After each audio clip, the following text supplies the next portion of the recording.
Welcome to today's webinar. The topic today is modeling and stress analysis of solid models in RFEM 6. My name is Andreas Hörold. I'm responsible for marketing and public relations in the company Dlubal Software. For instance, the content of the website, the German and English webinars, newsletters, customer projects, and so on. I will be the moderator today, and I will answer your questions during the webinar. Yeah, and my colleague Lukas Süle will do the presentation. He's responsible for product engineering and customer support. And yeah, he's, for example, the main responsible person for the development of the interfaces between RFEM RStab and other programs such as CAD programs. Okay. Then I say some words how you can ask questions. Let me switch off my camera that you can see the full screen. You can press that button with the question mark above.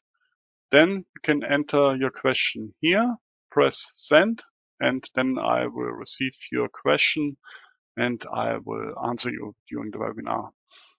Okay, that should be all from my side. I hand over to Lukas. Lukas, you can start. All right, thank you for the introduction, Andreas. I will continue with the content of today's webinar. In previous webinars, which were related to the stress-strain analysis add-on, we modeled a lot of beam and surface structures. This time I wanted to mix it up and model a solid structure. That will also be the content of the first chapter, modeling and loading of a solid model. And in the second part of today's webinar, I will do a stress analysis in the basic RFEM 6, but also using the stress-strain analysis add-on. Concerning this example, I have to say it's made up. It's not a real example. I just made it up for today's webinar. I would call it maybe as an Excel support or support of an Excel, with the idea to have a material saving design, let's say for the use in the aviation, for example. So that is the model for today. For such models, often you have like a step file or a DXF file, as a basic at least, where you can refer to, which you can use as an help for the modeling in RFEM. And this is also what I would like today what I would like to do today. So I have here I have here a 3D DXF file for that structure, as you can see it here. It contains the main outlines, dimensions, and yeah, it makes sense to import that information into RFEM 6. That's what I will do now. So we hop right into RFEM 6 and we can run the import without creating an RFEM project first. So we just go to File, Import DXF.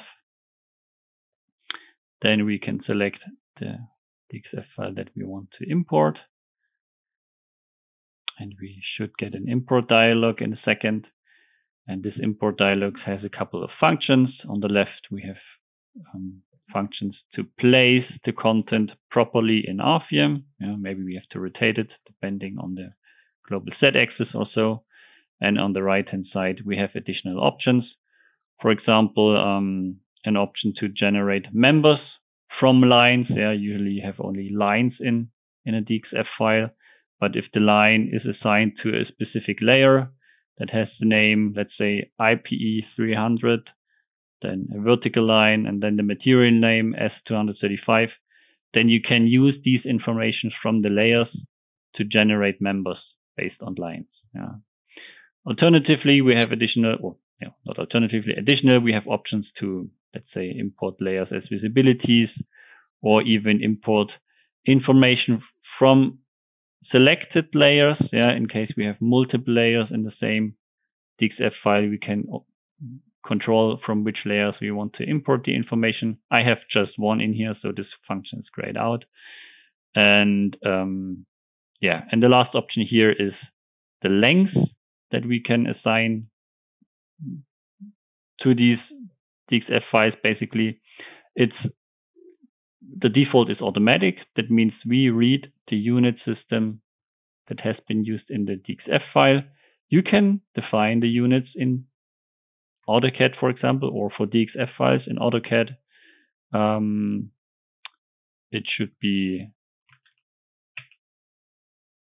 that is actually a good question. Let me see. I just know the German name and did not prepare the English name. I'm sorry for that. Yeah, units. Okay, makes sense.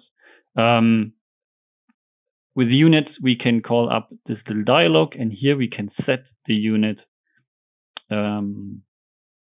for this drawing. Here I have millimeters, and if this unit setting is defined, we can read it automatically. So we know that the lines that we read are in millimeters, and yeah, we have them in the right length in RFEM afterwards. If you do not define the unit for a DXF file, you probably have to select the unit here manually. Okay, so far regarding that, let's run the import, and then we get the same information that we just saw in AutoCAD here in RFEM. Now, I made the experience that working with DXF files can also be tricky because of double lines, double nodes, all this stuff which I do not want to have in my RFEM model. Yeah, I want to have a clean structure, and therefore I will use the necessary information and get rid of anything else. What is important for me to know is, of course, the shape of that whole model, which I will keep, of course, but the thickness, for example, that's just an information that I need, 20 millimeters for the main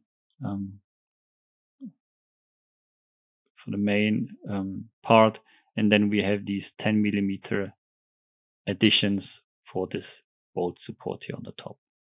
So what I will do now is following. I will create a view from the front and remove all the lines that I do not need. So I get rid of all those lines, and also here I will delete most of the lines, and now I can take a look from the side again, and this is what I want to keep, and everything else I will create myself in RFEM 6. There are some nodes which have no function. You can see it here, the line is going through. There's just nodes lying around. I get rid of them. Also here, this arc or the circle is not made of one line, but was divided by multiple lines, which I do not want to have. I want to have one big circle. So I will create the circle again, which is no problem. I will simply, well, before I do that, I want to make sure that I'm working in the right work plane. It's a small model, as you can see, and my work plane is quite big. So what I want to do is I want to modify the work plane according to my model. So I will change the space for my grid points to 10 millimeters, and I also want to have it dynamically according to the size of the model. So I don't want to say I want to have 30 or 100 grid points. It should be sized automatically. So now let's zoom in. What I can see now is that it's still in the wrong plane, so I will switch it to a vertical plane. And now I feel much more comfortable modeling something because I know where my elements will end up. I also place this plane on my existing structure, not that it's, I don't know, maybe 10 millimeters in minus y direction or something. Yeah, now back to my original thought. I will create a circle simply by clicking here at the center point and one of those nodes. The inner circle, actually, I want to split up. I can do that quite easily with the right mouse button on the line, say divide with one node, and now I have two arcs. That will be helpful for later on when I define my contact solid. All right, looking good. Now I want to create two surfaces, one big surface for this lower part, let's say for this beam-like part, and then one surface for this bolt support. Before I do that, I split up this outer circle on those two nodes one more time, like that, so I can select the boundary lines. I can create a circle by selecting the boundary lines, and the surface or the stiffness type of that surface will be without thickness. We are modeling solids, so all dimensions are existing in the model itself afterwards, so the boundary surfaces of those solids usually have a zero thickness. They have no stiffness at all. So now one more surface for that part. And now I will create the openings, also quite easy. We just select the boundary lines for those openings.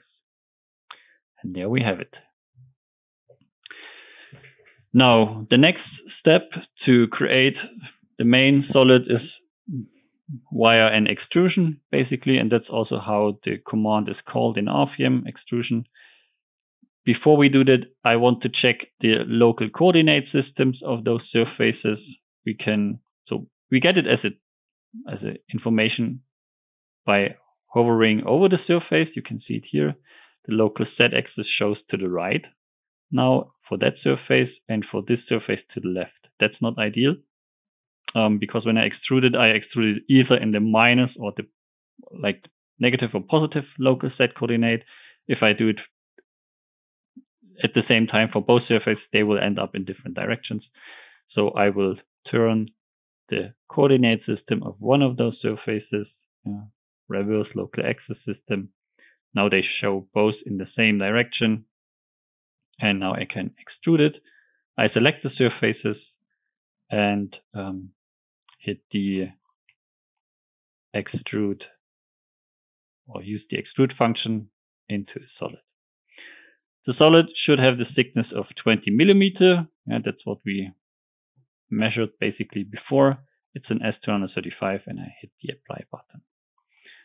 Now I have these two solids, and as you remember, we had these reinforcements, let's say here on the top. It was a bit wider, the support for the bolt, for this axle. So I will add another solid on both sides. I can do that quickly by using the drag and drop functionality of RFEM 6. So I select the solid, that's what I want to copy. I also hit the control button and grab a specific node, and then I release this copy on that node, and I created a copy of that solid, and now I can modify it because it has a thickness of 20 millimeters. And actually, it should only be 10 millimeters. So again, I use drag and drop. I use it really frequently. It's a really nice feature. And I just drag it to the center node of that new line. Now it's a 10 millimeter thick solid. Now I select the solid again and use again drag and drop to copy it to the other side. It's much quicker than using mirror functions or anything like that. Okay. So far regarding that part. Now let me define these material saving areas, if we want to call it so. I will first of all define my work plane in a plane where I want to define these surfaces. So I set it maybe to that plane, and I will also hide all the objects that I do not care about. And I don't care about anything else except of the lines, nodes, and surfaces that are lying in my current work plane. So I make this kind of selection and hide the rest.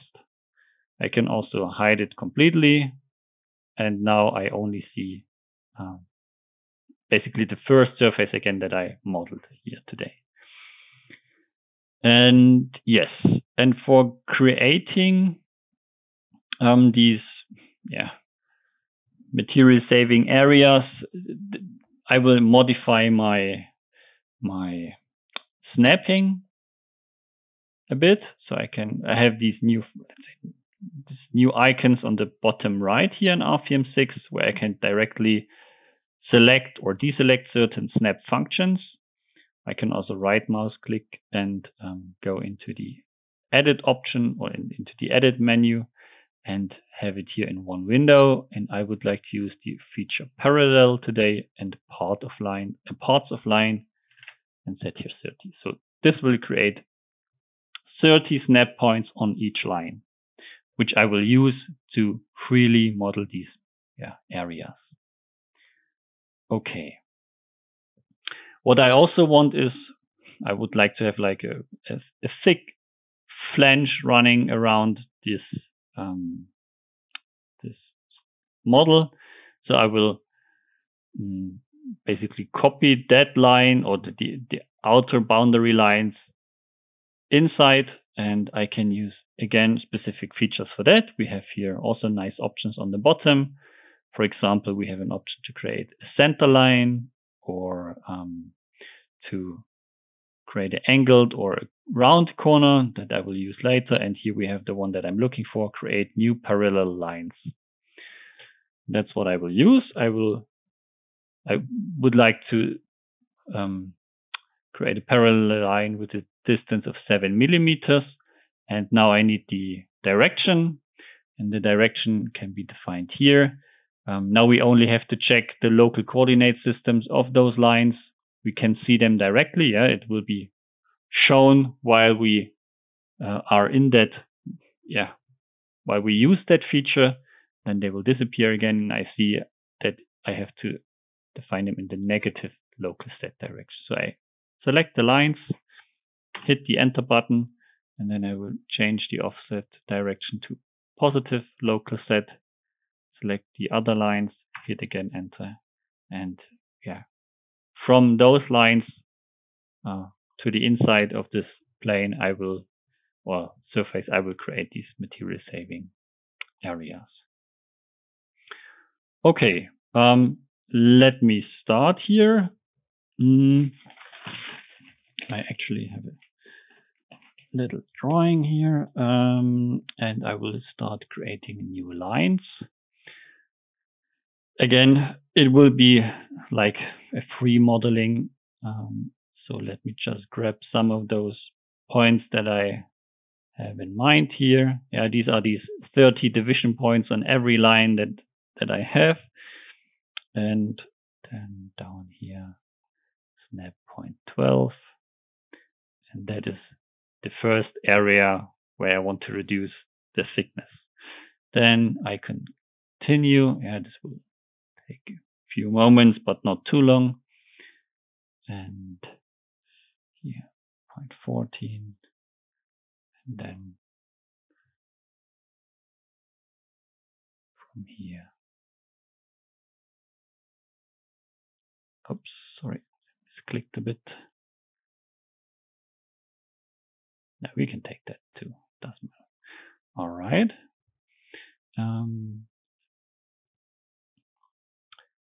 Just some of these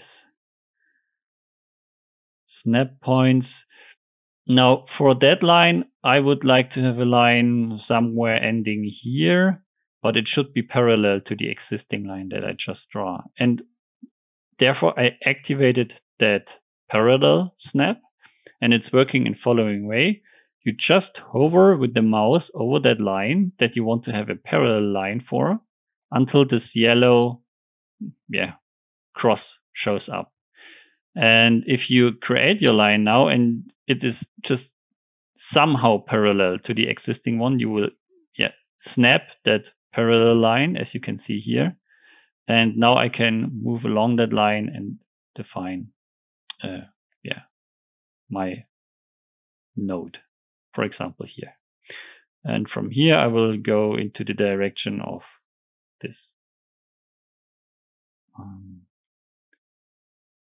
bolt support and then to the top again, like that. All right. Now, I have two more of such areas here. Again, I would like to have a parallel line to this diagonal one. I move my mouse on top of the line, and not on these grid points, but on the line itself, and grid point snapping points. And then I'm catching again the parallel line, maybe from here to here, and then just a few more from here, further down, maybe here.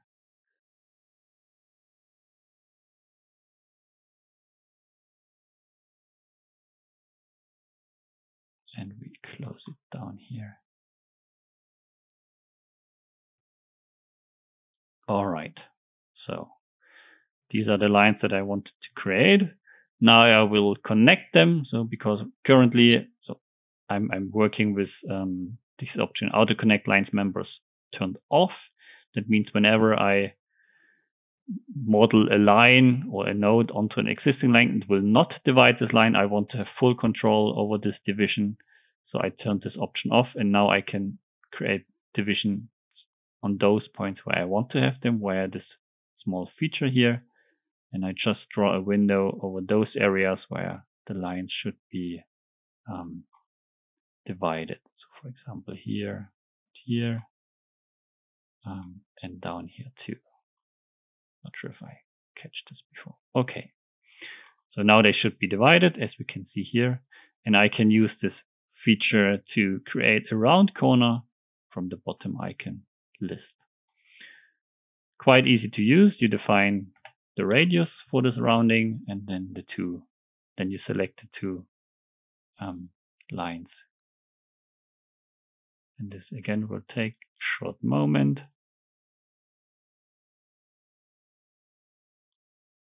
It's just a bit of work. Those roundings are there on purpose because I would like to avoid sharp edges and so on. As you know, we are using here finite element software or analysis. So any sharp edge could cause singularities, and to avoid them, we create round corners. So, all right. Concerning that line, I want to modify it a bit. I actually would like to have like an arc here, maybe via the edge nodes and the definition of the radius. So I select the node and also that node. Oh, come on. Now I catching some. Sorry, I should have turned off these division points and other snap points first. Okay. So, and now I can create like the radius graphically, and I will just use something like that. Okay. I will remove the remaining nodes and lines that I have now. To be fair, they would not interfere with my results at all.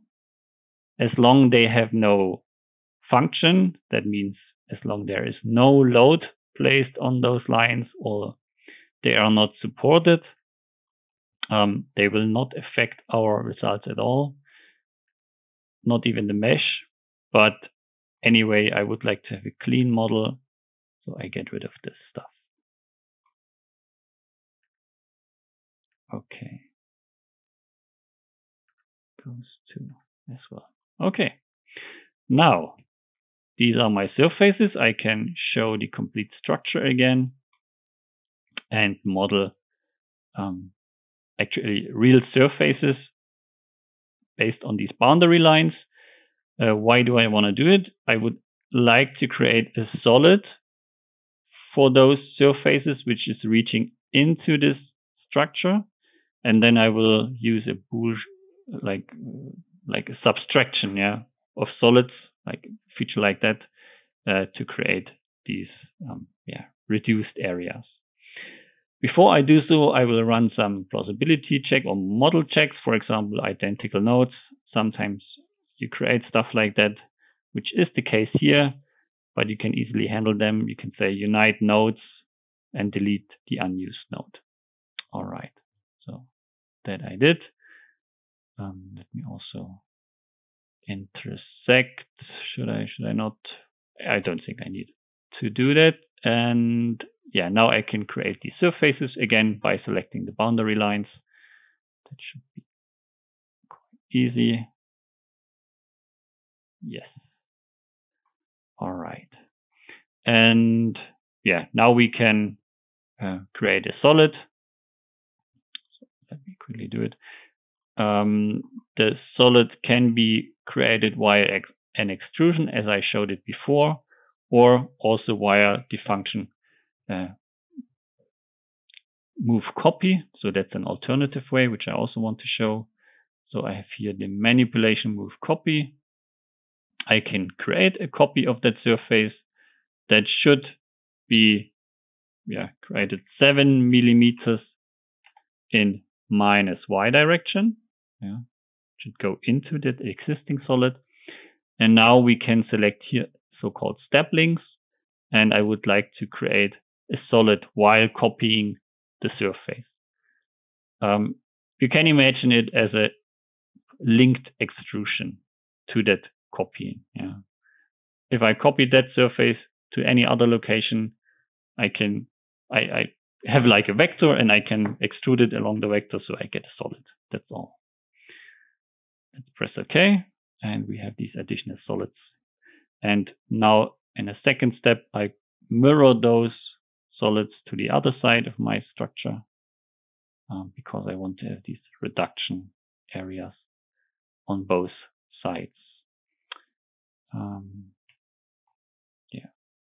Right mouse button, missed, manipulation mirror. I create a copy. It's the XZ plane where I want to mirror it on, and I really should turn off my additional snap points. Anyway, I catch the center, press OK, and yeah, now I have it on both sides. All right, yeah, let me turn off the snap again for those parts. All right. So now we can do this subtraction. This is quite easy to handle. We select the solids that should work as a subtraction. Yeah, I edit them and I change the solid type into whole.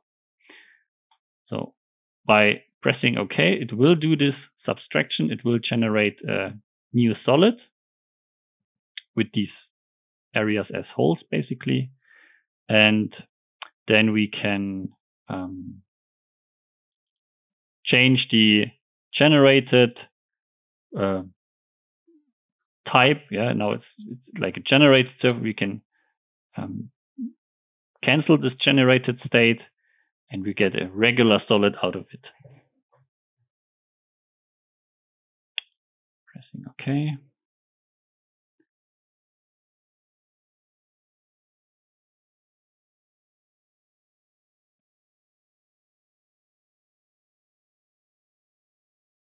No. Okay. And after doing that, I simply remove all those additional solids that I modeled, and I delete it, including the boundary surfaces. And now the big solid remains, but including the holes. And I could do this step again and again and again. Yeah. I could create now an additional solid, maybe which somehow interacts with the main solid, do this subtraction again, convert it into a regular solid, do one more time. So that's much better compared to RFEM 5 now. All right. I'm not done yet with the modeling. What I also need is a contact solid.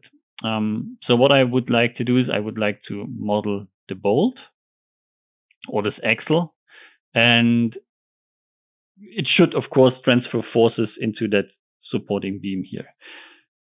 It should, however, not be glued to the existing structure. I want to have like a more realistic force transfer. And I can do it, for example, via a contact solid. So a little solid that is going around this hole, and then I can control how should the forces in perpendicular be transferred, but also, like in both directions, basically.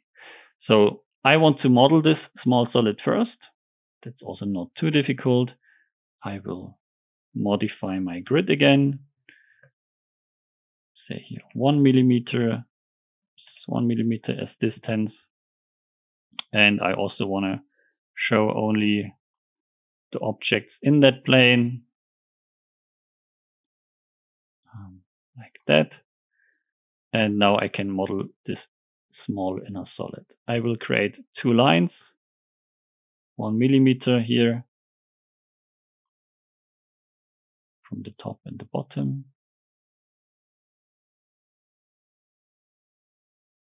And then an arc by selecting the end nodes of the arc. And for the radius, I can select this center point, which I have here.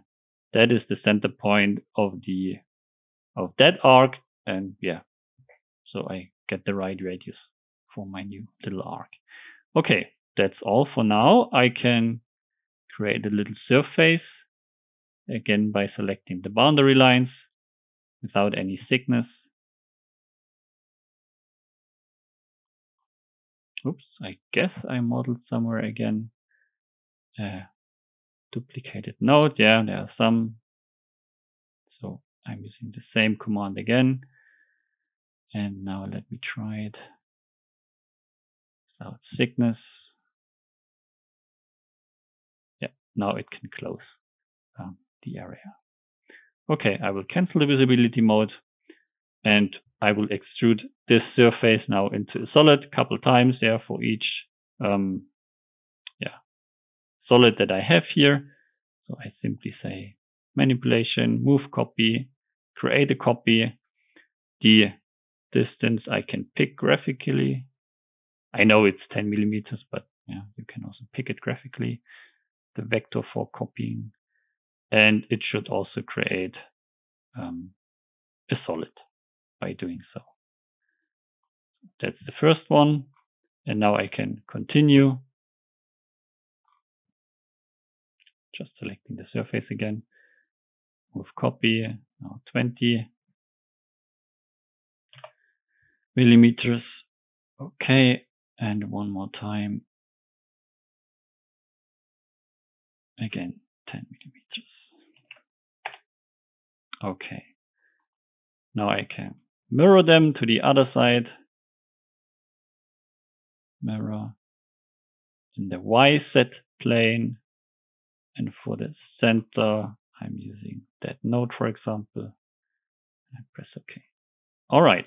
These are the additional solids that I need.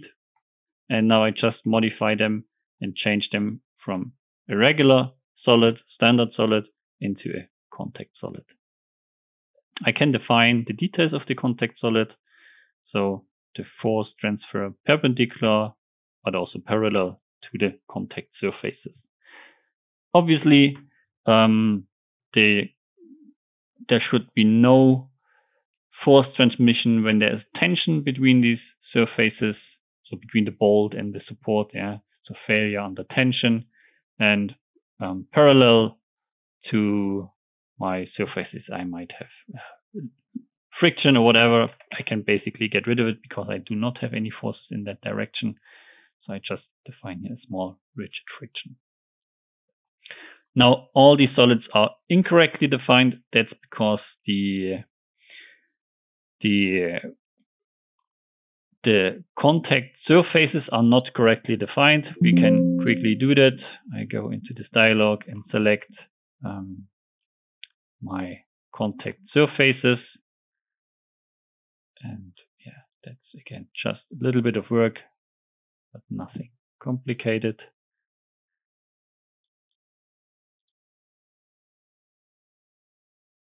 Right, and for the other side as well.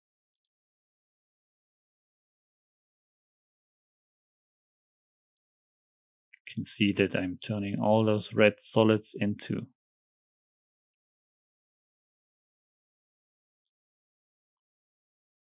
black ones basically here, so everything is good, correctly defined. All right, so these are the contact solids, and now I can model the bolt or this axle.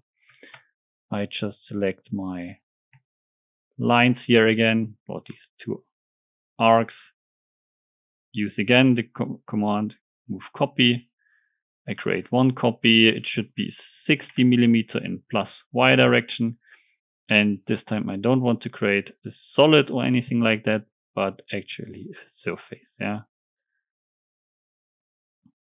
Okay.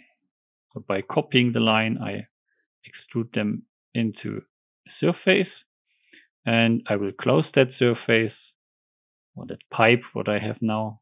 I think it's visible. I will close it on the end by using a rigid surface and not without thickness. I will explain it afterwards when I talk about the loading. Yeah. And now I mirror it one more time in the XZ plane. I select my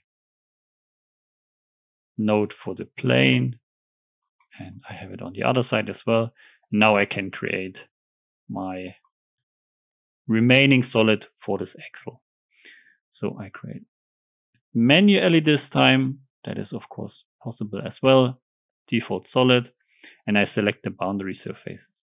And here my recommendation is, if your structure is getting a bit more complicated, then the autocomplete function maybe should be turned off.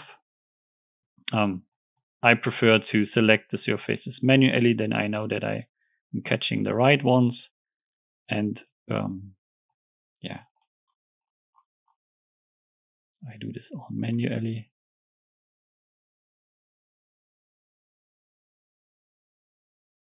Okay, and that should be it. Let's see if no, probably I picked something incorrectly. Let me take another look.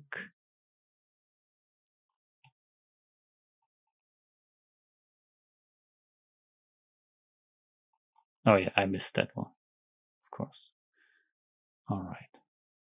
Yeah, now it's correct. Yeah, again, the solid is black, or displayed here in black, so that's good. And yeah. All right, so far regarding the modeling.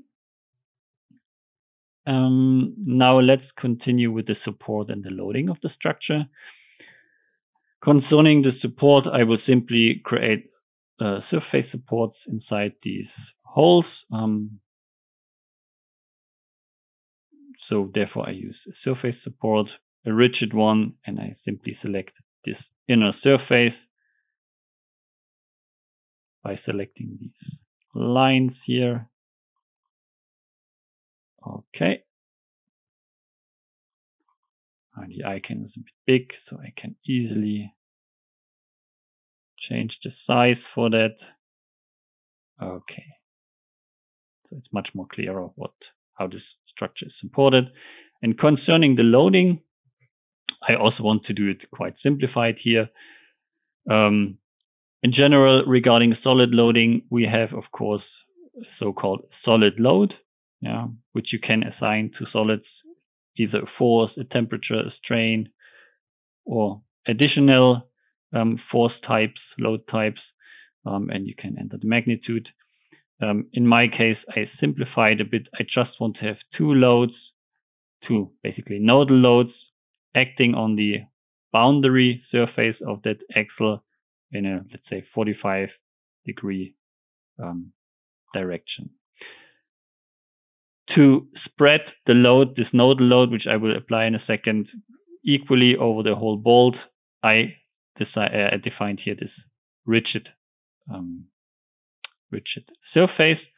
Of course, I could do it much more detailed, maybe by modeling here another solid or divide this surface into additional parts and place my loads also only on those parts of this bolt or axle.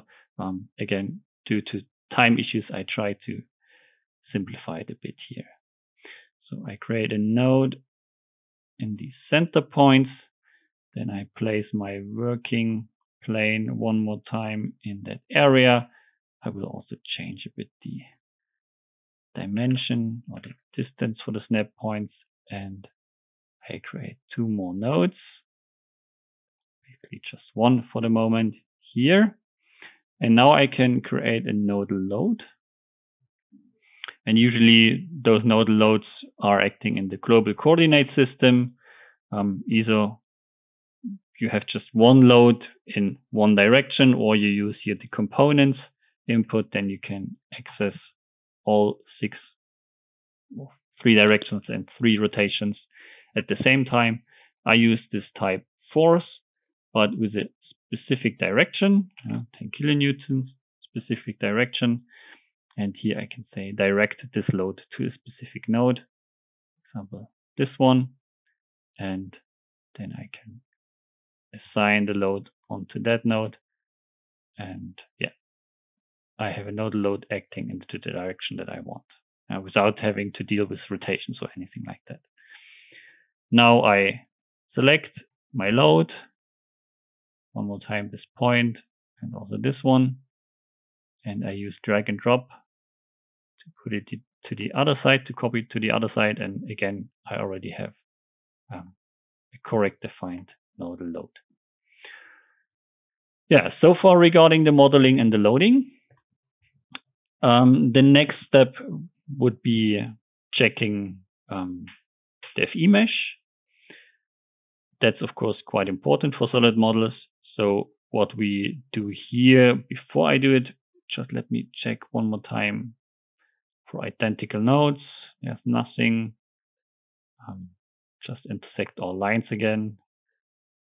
And now let's try to generate a mesh. Therefore, I'm checking the mesh settings, and the default length that we define every time is 0.5 meter. Yeah.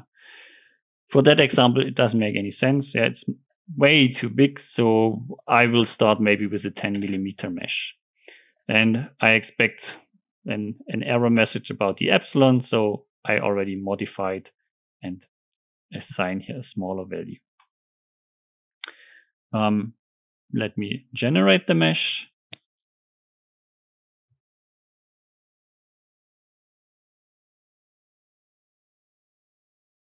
All right, so meshing is done. We can see here that we have only 2 elements over the width. That's not enough, I would say. Yeah, I want to have much more, so that's one reason already to increase or decrease the mesh size. And yeah, also for other areas here, I have only 1 element over the thickness. That's not enough, so I have to modify the mesh. There's also another way how you can check if the quality of the mesh is good or not. At least it could be one feature that helps you with the decision or with the checking if the mesh is okay or not, and it's called mesh quality. It's in the display navigator. We can select it and maybe show it only for solids, not for surfaces. And then we get in a little statistics on the right hand side. We can see for solids, I have 88% with an OK status, 12% with a warning.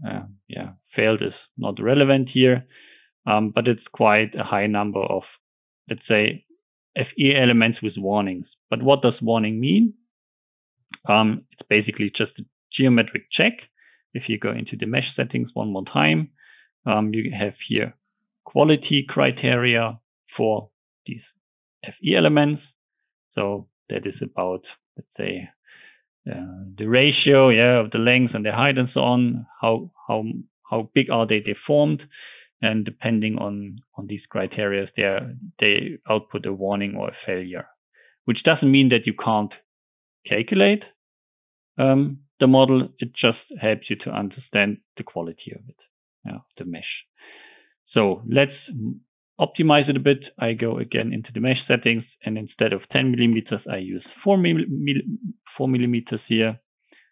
Okay, and apply. Let's see how the mesh quality will, hopefully improve.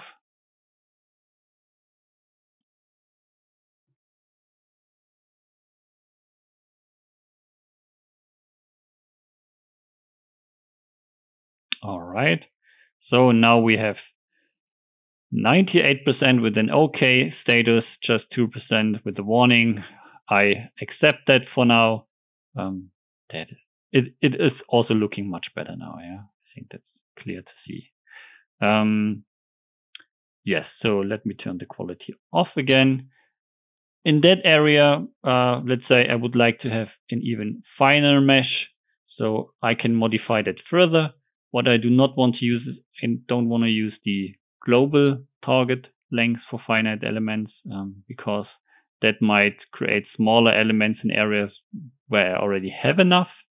So what I actually want to use is, let's say, a local finite mesh refinement. And you can assign it on many objects. You can assign a mesh refinement on nodes, on lines, on surfaces, or even on solids. So I'm selecting solids where I want to have a refinement for. So that are these 3 solids. Selected again with the navigator. I edit those solids and I create a mesh refinement here.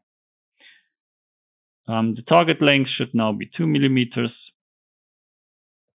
That will obviously delete my current mesh. And now I will mesh it one more time. Good thing about RFEM is that you don't have to draw the mesh manually or something like that.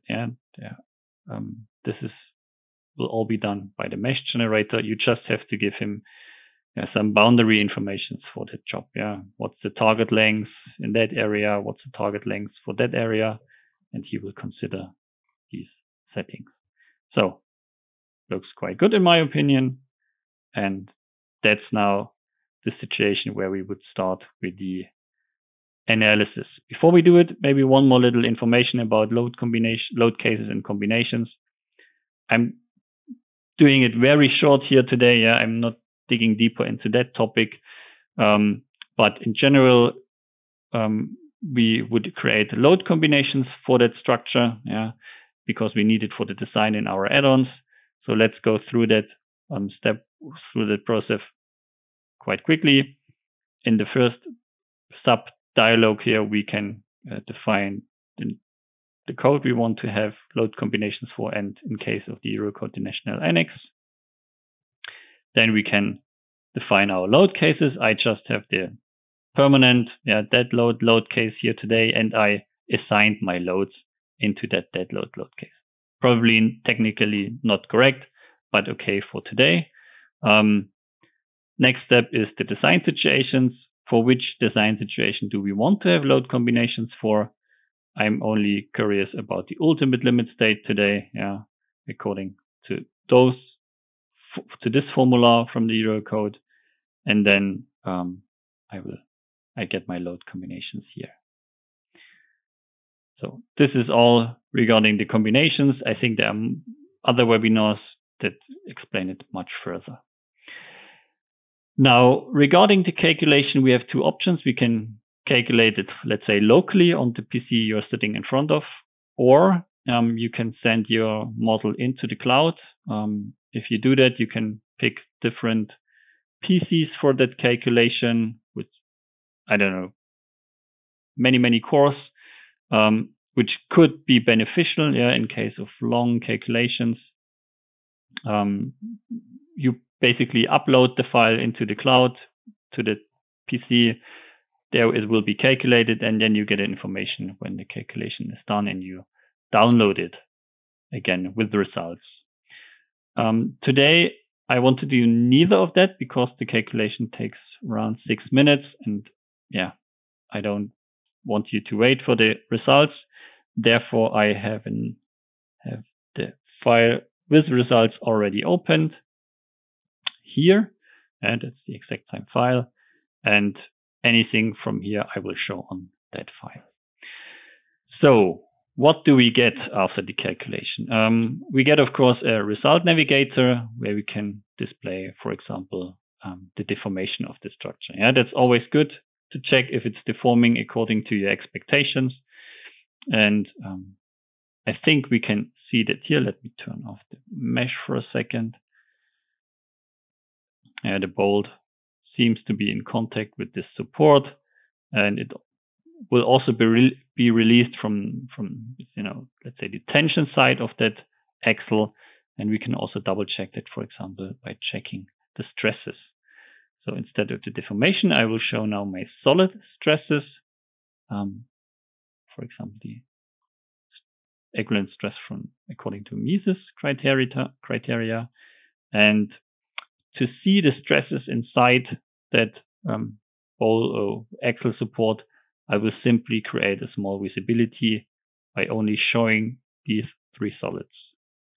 So visibility by selected and related objects.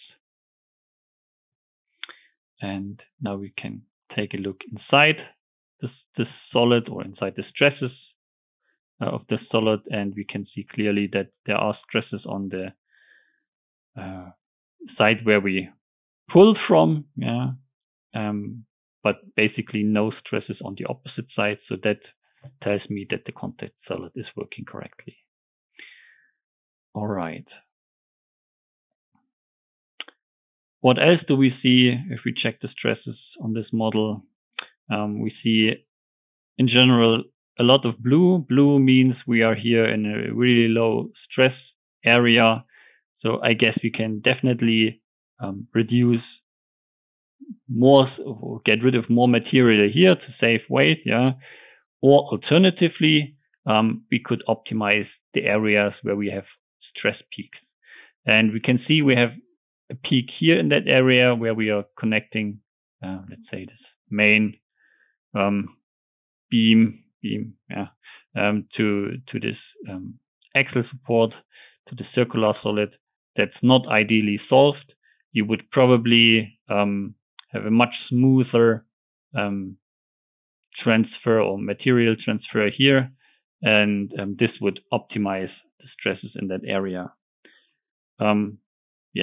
So that could be modeled additionally. Yeah, it's no big deal to create here additional arcs and lines, then a surface extruded into a solid, and you have this additional material on top there.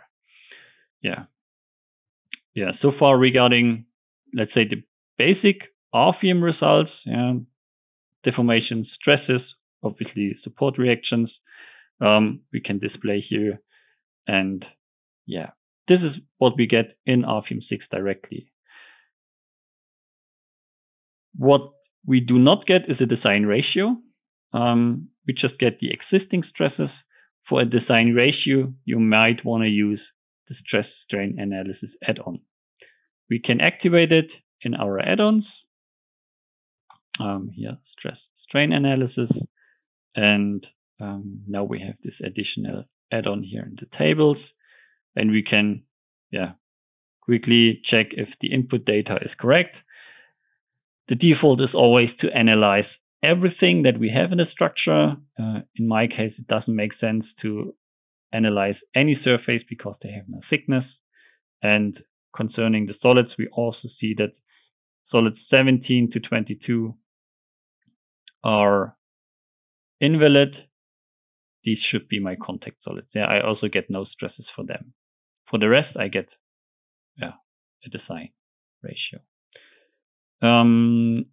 We also have solid configurations similar to surface and member configurations, where we can control which stresses should be shown, or even the limit stress if it is not, let's say, a basic stress limit. So if you are looking for defining a user-defined stress limit, you just switch it here to user-defined, and then you have access to the limit stress column. Yes. So this is okay.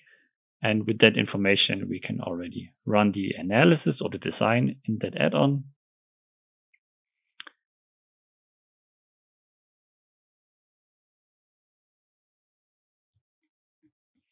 Yes. And as expected, we get, first of all, an overview table. The overview table shows up if certain designs are not fulfilled, which is the case here. Yeah. The stress limit, this existing stress is higher than the limit.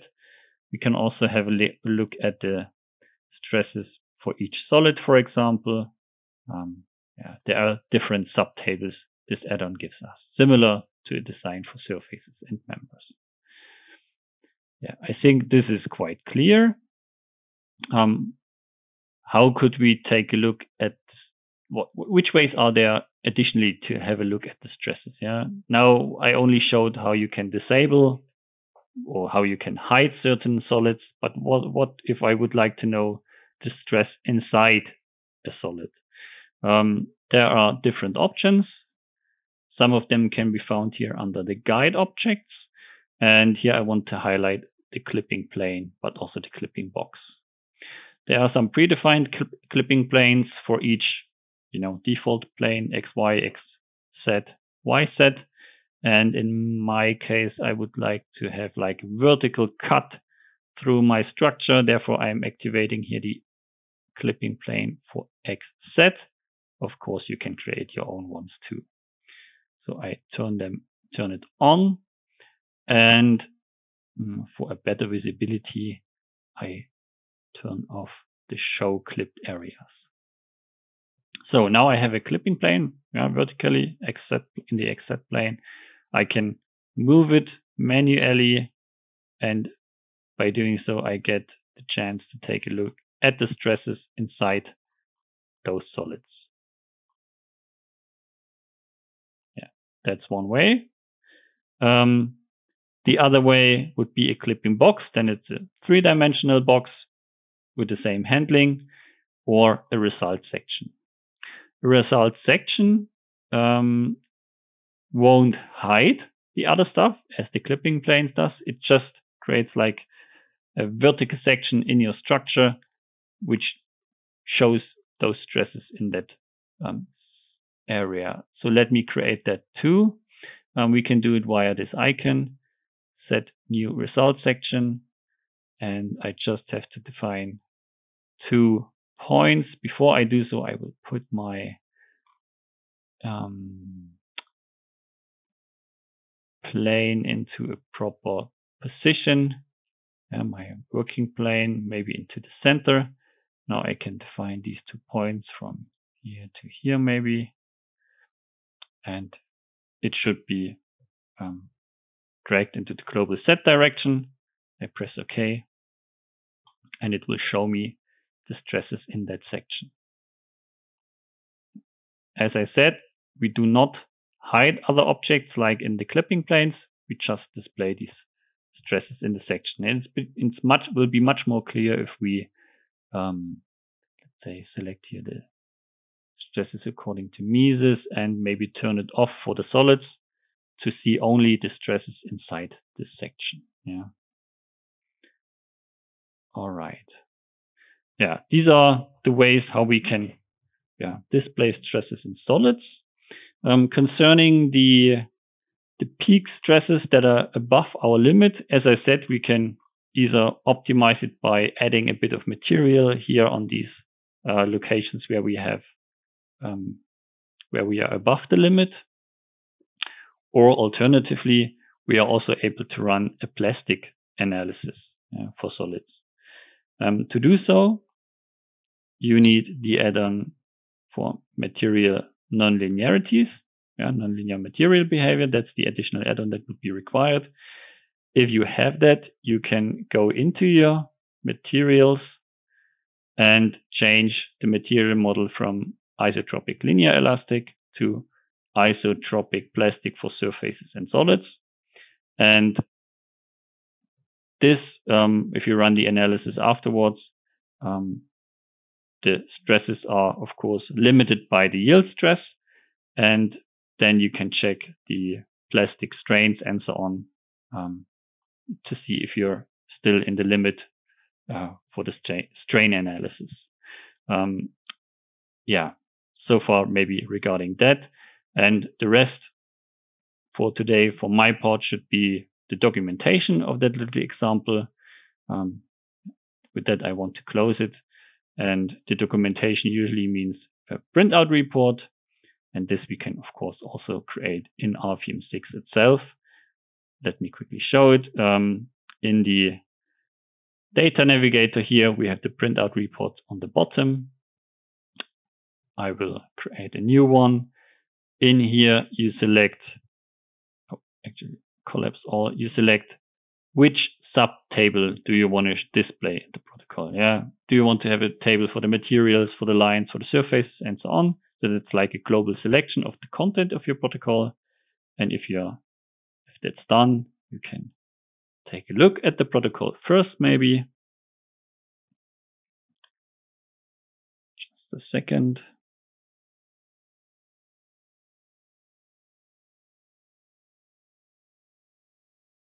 All right, here we have it.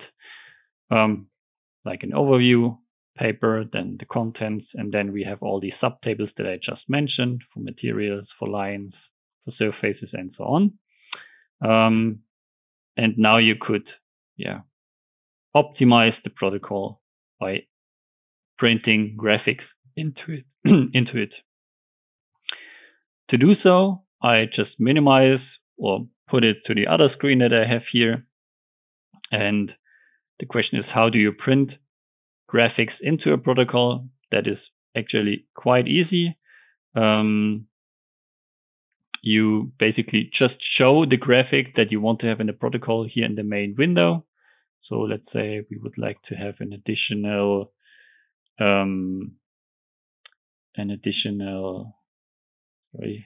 graphic for this structure in our protocol. I will just hide my section. Maybe like this. This could be a nice graphic. And I would like to print it into the protocol. Then I have this little icon here with the printer icon. Say print graphics to printout report. And maybe make it window filling. And that's maybe okay for now. Let's wait for the little update. That's the graphic I want to have in the protocol. I press OK, and I can already continue. The next graphic that would be nice to have in a protocol to understand how the loads are acting is maybe that one here with the load arrows. So again, I call up my function print to protocol. This time, let's say it doesn't have to be over the full page size. Maybe 50% of the page size is enough. Let's run the update of the little preview, and then we can press OK. All right, and maybe the last picture related to the stresses. So therefore, I activate my results again. Oh, did I change something? Maybe, no, I think I just have the results for the combination, not for the load case. Let me cancel the analysis for that. Otherwise, we would have to wait a couple of minutes.